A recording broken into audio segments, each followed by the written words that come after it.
আসসালামাইকুম সবাইকে Helen kitchen সবাইকে স্বাগতম। আজকে আমি আপনাদেরকে একটা স্পেশাল রেসিপি করে দেখাবো। এটা আপনারা চাইলে স্ন্যাক্স হিসেবেও খেতে পারেন, মানে হচ্ছে বিকাল বা সকালের যে নাস্তাটা খাই আমরা, ওটাতেও আপনারা চাইলে এটা বানাতে পারেন, অথবা সন্ধ্যার দিকে হচ্ছে এই নাস্তাটাও বানাতে পারেন।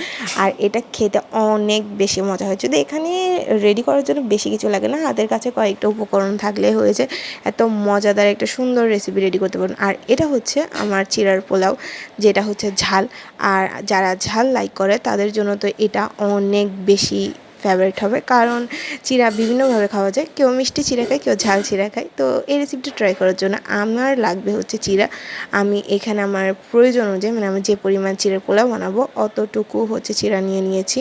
আপনারা আপনাদের প্রয়োজন অনুযায়ী কম বেশি করে নেবেন। আর তারপর হচ্ছে আমি চিড়াগুলোকে ভালো করে ধুয়ে নিব, কারণ চিড়া অনেক বেশি ময়লা থাকে। আর তাই চিড়াগুলোকে অনেকক্ষণ, মানে হচ্ছে যতক্ষণ পর্যন্ত চিড়া থেকে জাস্ট ময়লাগুলো না যায়, তাই চিড়াগুলোকে কিছুক্ষণ ভালো করে ওয়াশ করে নিতে হবে। আর চিড়াগুলো ওয়াশ করে নেওয়ার পর পানিগুলো একদম ঝরিয়ে নিতে হবে। পানি শুদ্ধ রাখলে হচ্ছে চিড়াটা একদম মানে এরকম ঝরঝরা থাকবে না, একদম মিক্স হয়ে যাবে সবগুলো। তারপর হচ্ছে আমি একটা প্যানে নিয়ে নিব হচ্ছে তেল।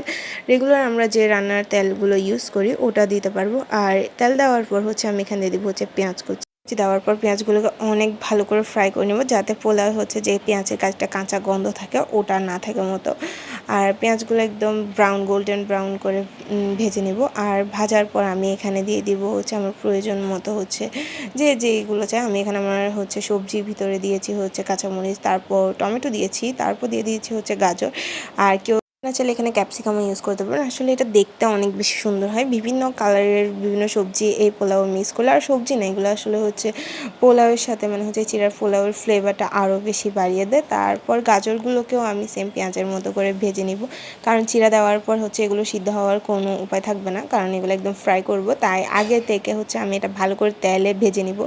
তারপর আমি এখানে দিয়ে দিয়েছি 1/2 টেবিল চামচ সয়া সস। আর সয়া সসটা দেওয়ার ফলে হচ্ছে চিড়ার ভিতরে হচ্ছে একটা মানে একটা অথেন্টিক একটা ফ্লেভার আসবে, যেটা হচ্ছে সয়া সস দিলে আসবে। তারপর আমি এখানে ডিম দিয়ে দিব। আর এখানে চিড়া, যদি আপনার চিড়ার পরিমাণ বেশি হয়, ডিমের পরিমাণও কম বেশি করে দিতে পারবেন, মানে হচ্ছে ডিম 2টাও দিতে পারবেন যদি আপনার চিড়া যেরকম হয়। আমার পরিমাণ মতো আমি ডিম দিয়েছি। আর ডিমগুলোকে অনেক একদম ঝুরি ঝুরি করে ভেজে নিতে হবে, একদম গাজর, টমেটো আর মরিচ, পেঁয়াজ এই সবগুলোর সাথে তেল দিয়ে ভালো করে ভেজে নিতে হবে।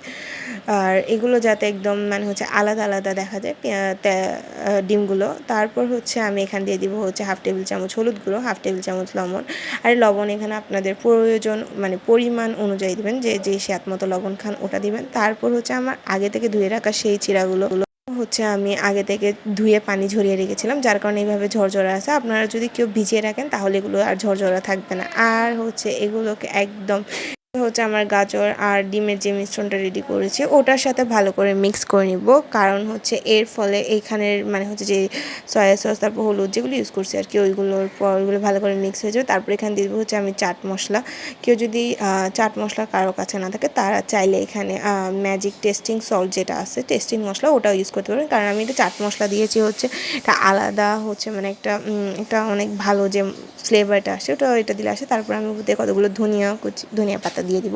আর ধনিয়া পাতা দেওয়ার ফলে হচ্ছে একটা সুন্দর স্মেল আসবে, যেটা হচ্ছে খেতেও, মানে যেটার ফলে খেতে অনেক বেশি মজা। তো এই তো রেডি হয়ে গেছে আমার চিড়া পোলাও। এটা রেডি করতে বেশিতে আপনার 10 মিনিট লাগবে, কিন্তু খেতে অসম্ভব রকমের মজা হবে। আর আমার হেলেন কিচেনে যারা নতুন, তারা একটা সাবস্ক্রাইব করবা, আর পাশে থাকা বেল আইকনটা অবশ্যই বাজিয়ে দিবা, আর একটা লাইক দিবা। আর আমার এই রেসিপিটা কেমন হয়েছে এটা কমেন্টে জানাবা। কেউ ফলো করলে হচ্ছে আমাকে জানাবা কমেন্টে কার কেমন হয়েছে। তো সবাইকে আসসালামু আলাইকুম, টাটা।